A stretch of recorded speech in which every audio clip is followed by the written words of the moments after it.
So I also like to point out that we have a lot going for us. So while we have a lot of challenges, which I think we all acknowledge, we have a lot here in the Northeast and in Vermont that works for us.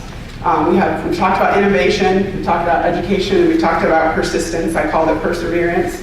We have a lot of biodiversity, both within our systems and between our systems.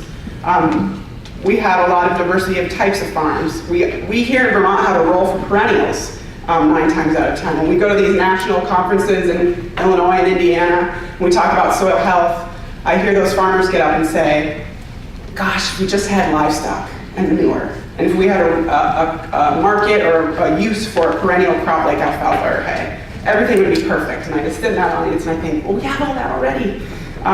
So we have that to start with. That little picture in the corner there, you know, these national and international organizations that are talking about soil health and resilience to climate change and increasing water quality, it says that diversified farms that incorporate both livestock and crops can ensure food security and provide mitigating benefits.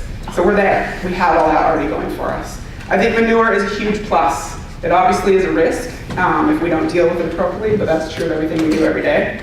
But I think it's a huge plus when we start talking about resilient, healthy cropping systems. We actually have pretty good organic matter. I mean, I looked at a lot of soil tests through the winter, and we're not in a situation where we have, 1% organic matter most of the time. Do we have work to do there? Definitely, but I think we're starting from pretty solid ground. And then Joshua talked about moisture, and excess moisture is a problem. I think we're going to hear later today about ways we can deal with that and do it responsibly, but I don't know about you, I'd rather have a little extra water than not enough. That seems to be an easier problem to address. And I just want to also talk about reframing the conversation. And I think we've heard a lot about that today, about Joshua and Heather and Jeff, but really how can we talk about what agriculture has to offer as solutions instead of just talking about what part of the problem we're responsible for. But I think we can move beyond that and say, not only can we mitigate our potential problems, but we can offer benefits to our communities and our watersheds that go above and beyond any other land use that we could be using. So we're doing a lot right already. We've talked about all the work we've been engaged in, doing new things, being risk takers. We're really kind of figuring out the kinks. Jeff Sanders and the farmer panel are going to talk about that later this afternoon.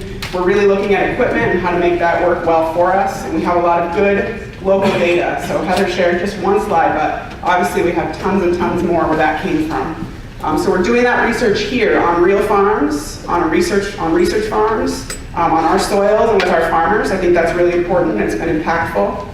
We've seen huge adoption. Allison talked about the adoption of no-till and cover crops here in Vermont. That's been a pretty impressive trajectory in the last 3 to 5 years.